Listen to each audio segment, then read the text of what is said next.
पुराने जमाने से यही रिवाज चला आ रहा है। इधर घर में चूंटियां नजर आईं और उधर बड़ी बूढ़ियों ने मुट्ठी भर आटा कोनों में डाल दिया। चूंटियों से भी निजात और सदक़े की नेकी मुफ्त में। अब्बा हंसने लगे तो खातून के चेहरे पर भी मुस्कुराहट आ गई। चले मैं भी फिर आटा ही ट्राई कर लेती हूं। वो कुछ सोचते हुए कूपेक्स पाउडर वहीं काउंटर पर रखकर वापसी के लिए मुड़ गईं और सत्तार भाई ने अब्बा को खश्मगीन निगाहों से देखते हुए काली मिर्चों को तोलना शुरू कर दिया। अब्बा, तुमने सत्तार भाई की दुकानदारी खराब कर दी। वापसी पर मैंने अब्बा से हंसते हुए कहा, नहीं बेटा, ये बात नहीं। हमारे घरों से बरकतें इसीलिए उठ गई हैं। लोग अल्लाह की मखलूक का ख्याल रखना भूल चुके हैं। पहले किसी घर के सामने कुत्ता भी आकर बैठ जाता था तो घर की खवातीन उसके सामने भी कुछ ना कुछ बचा खुचा सालन रोटी रख दिया करती थी। मगर अब ऐसा नहीं होता, क्योंकि अब रोटियां भी गिनकर पकाई जाती हैं। बरकतें कहां से आएंगी फिर? इस कौम पर बॉम्ब ना गिरे, जलजले ना आए, सैलाब ना आए तो और क्या हो। अब्बा तासुफ के इजहार के साथ साथ मुझे आसान जिंदगी के गुर समझाने की कोशिश भी कर रहे थे। अरसा गुजर गया, मैं भी इस वाकये को भूल गया। फिर एक दिन बड़े भाईजान के यहां जाना हुआ। अभी डोरबेल बजाने ही लगा था कि चिड़ियों के झुंड के उड़ने की जोरदार आवाज कानों में पड़ी। चौंक कर ऊपर देखा तो पता चला कि मेन गेट के दोनों जानिब मिट्टी के कूंडे रखे थे और उन कूंडों से चंद लम्हे कबल यकीनन वो चिड़िया दाना चुग रही थीं और अब मेरी आमद से डरकर उन्होंने उड़ान भरी थी। मगर अभी भी वो उड़कर दूर नहीं गई थीं, बल्कि ऊपरी मुंडेर पर इधर उधर फुदक कर मेरे जाने का इंतजार कर रही थीं। भतीजी ने दरवाजा खोला तो मैं अंदर दाखिल हो गया। ये क्या, इतनी सारी चिड़िया? मैंने सलाम के बाद खुशगवार हैरत से भाभी से पूछा, जो किचन की खिड़की से खाना पकाते हुए मुझे देखकर मुस्कुरा रही थी। तुम्हारे भाईजान ने रखे हैं ये कूंडे लाकर चिड़ियों के दाने के लिए? वो मायने खेज अंदाज में बड़ी भतीजी को देखकर मुस्कुराई तो मुझे अचंभा सा महसूस हुआ। शाम को भाईजान आए तो मुझसे रहा ना किया। भाईजान, ये चिड़ियों के लिए दाना रखने की कोई खास वजह है क्या?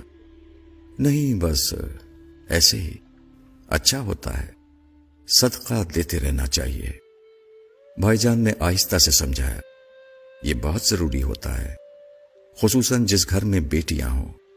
फिर बताने लगे कि किसी बुजुर्ग के पास एक शख्स ने आकर बताया कि वो गरीब आदमी है और परेशान है कि अपनी जवान बेटियों की शादी किस तरह कर पाएगा, क्योंकि गुर्बत की वजह से कोई उसकी बेटियों से शादी करने को तैयार नहीं।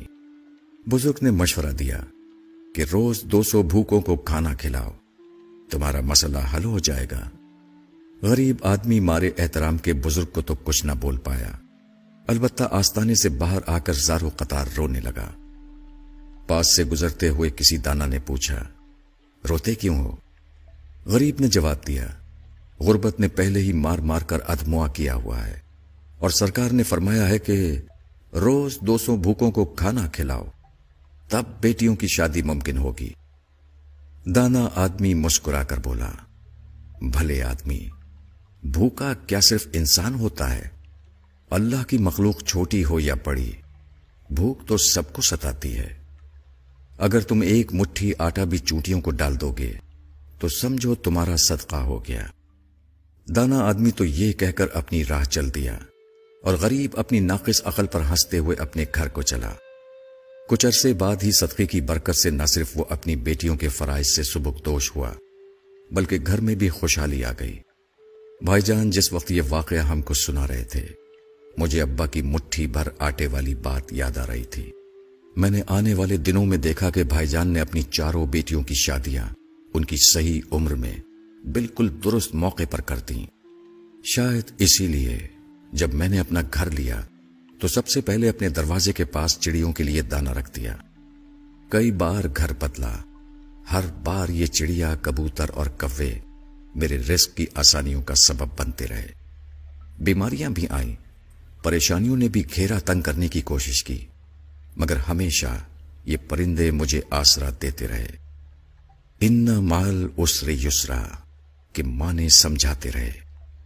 अल्लाह रब्बुल इज्जत की बड़ाई का यकीन दिलाते रहे। الحمدللہ سما الحمدللہ۔ میں نے آج تک اپنے بچوں کا بہتا خون نہیں دیکھا، انہیں کسی تکلیف سے تڑپتے نہیں دیکھا۔ ایک وقت ایسا بھی آیا جب میرے گھر کا سب سے بڑا مسئلہ یہ تھا کہ ہماری مرغی کڑک ہو جانے کے باوجود انڈوں پر کیوں نہیں بیٹھ رہی ہے، اور یہ وہ دور تھا جب میرا گھر کبوتروں والا گھر کے نام سے مشہور ہو چکا تھا۔ یقین مانیے کہ یہ تمام باتیں اس لیے نہیں لکھی ہیں کہ نعوذ باللہ میں اپنی نیکیوں کا پرچار کرنا چاہتا تھا، بلکہ میں اس راز کو کھول کر بیان کرنا چاہتا ہوں جو سوال کی صورت میں مجھ سے اکثر کیا جاتا ہے کہ آخر کیسے گزارا کر لیتے ہو؟ ہم سے تو نہیں ہوتا۔ میں نے اپنی زندگی کو اسی ننھی مخلوق کی خدمت کر کے آسان بنایا ہے۔ تمام بڑائیاں اس رب کے لیے جس نے مجھے اس قابل بنایا کہ میں یہ کر سکوں۔ اللہ ہم سب کو صدقات کی توفیق عطا فرمائے، آمین۔